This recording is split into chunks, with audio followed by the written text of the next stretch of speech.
Hi friends, இன்றைக்கி பார்த்தீங்கன்னா April 1ஆம் தேதி. ஸோ அதனால் சாமி கும்பிட போகிறாங்க எங்கள் அம்மா. என்னை வீட்டுக்கு வர சொல்லியிருந்தாங்க. இன்றைக்கி என்னென்னலாம் நடந்துச்சு, எங்கள் தாத்தா பாட்டி கூட என்னென்னலாம் ஃபன் பண்ணேன் அப்படின்னு சொல்லி வீடியோவை ஸ்கிப் பண்ணாமல் பாருங்கள். வாங்க வீடியோக்குள்ளே போகலாம். இப்போ ஃபஸ்ட்டு ஸ்டார்ட் என்ன பண்ண போகிறோன்னா, சாமிக்கும் எங்கள் தாத்தா பாட்டிக்கும் வந்து பூ வைக்க போகிறோம்.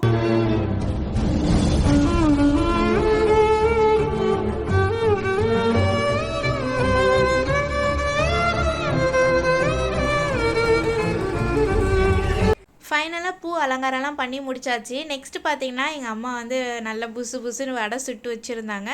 இப்போது வந்து ஃபஸ்ட்டு தாத்தா பாட்டிக்கு தான் சாமி கும்பிடணும், அதுக்கப்புறம் தான் நம்ம வந்து சாமி வந்து கும்பிடணும் அப்படின்னு சொல்லியிருந்தாங்க. சரி, ஓகே, ஃபஸ்ட்டு வந்து தாத்தா பாட்டிக்காக படையல் போட்டாச்சு. காலையிலேருந்து வர நான் சாப்பிடாம இருக்கேன். ஏன்னா நம்ம தாத்தா பாட்டிக்காக சாமி கும்பிடணும், அவங்க வந்து ஆசீர்வதிச்சோன்னா நம்ம ரொம்ப நல்லா இருப்போம் அப்படின்னு சொல்லியிருந்தாங்க. ஸோ அதனால் நாங்கள் வந்து ஃபஸ்ட்டு தாத்தா பாட்டிக்கு தான் ஃபஸ்ட்டு சாமி கும்பிடணும் அப்படின்னு சொல்லிட்டு, எனக்கு வந்து பார்த்திங்கன்னா தாத்தா பாட்டியில் வந்து எனக்கு பாட்டியை ரொம்ப பிடிக்கும். ஏன்னு பார்த்தீங்கன்னா அவங்க நல்லா வந்து என் கூட க்ளோஸாக இருப்பாங்க. எங்கள் தாத்தா அவ்வளோவும் பேச மாட்டார். நான் சின்ன பாப்பாவாக இருக்கும்போது எங்கள் தாத்தா இறந்துட்டாங்க. அதுக்கப்புறம் தான் ரீசெண்டான இந்த டைமில் தான் எங்கள் பாட்டி இறந்துட்டாங்க. எங்கள் பாட்டினா எனக்கு ரொம்ப ரொம்ப பிடிக்கும். எங்கள் தாத்தா வந்து நிறைய அட்வைஸ் பண்ணுவார். ஸோ நம்ம அந்த வயசில் சின்ன பாப்பா வயசில் வந்து இது பண்ணாத அது பண்ணாத சொன்னால் நம்மளுக்கு பிடிக்காதுங்க இல்லையா ஒரு பர்சனை. ஸோ அந்த மாதிரி தான் எங்கள் தாத்தாவும். ஆனால் ரொம்ப ரொம்ப நல்ல மனுஷன். எங்கள் பாட்டி பார்த்திங்கன்னா எல்லாத்துக்கும் வந்து செல்ல கொடுப்பாங்க. ஸோ நம்ம குட்டி பாப்பாலேருந்து யார் செல்ல கொடுக்குறாங்களோ அவங்க மேலே தானே ரொம்ப பாசமாக இருப்போம். அந்த மாதிரி தான் எங்கள் பாட்டி மேலேயும். கற்பூரம் ஏற்றினாலே போதுங்க, என்னுடைய குட்டி பாப்பா வந்து குடுகுடுன்னு ஓடி வந்து அதை தொட்டு கும்பிடுவாங்க. அழகாக இருக்கும்.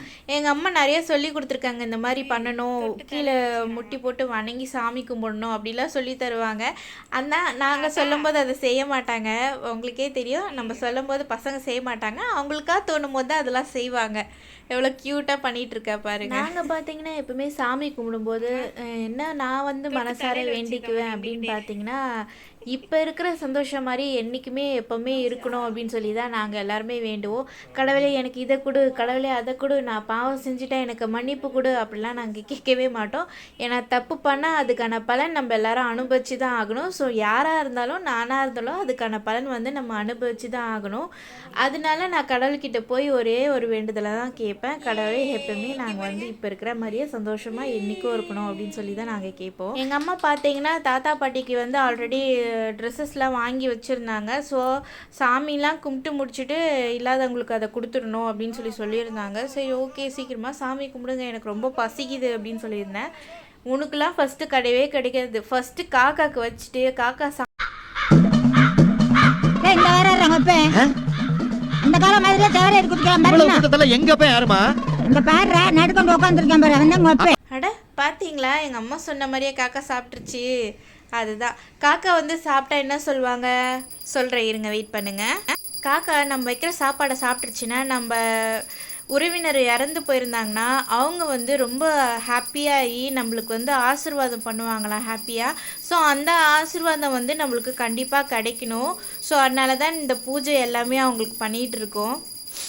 ஃபைனலாக பார்த்திங்கன்னா தாத்தா பாட்டியில் இருக்கிற அந்த இலை வந்து எங்கள் அப்பாவுக்கு போட்டுட்டாங்க. நெக்ஸ்ட்டு எனக்கும் என்னுடைய ஹஸ்பண்டுக்கும் சாப்பாடு போட ஆரம்பித்தாங்க.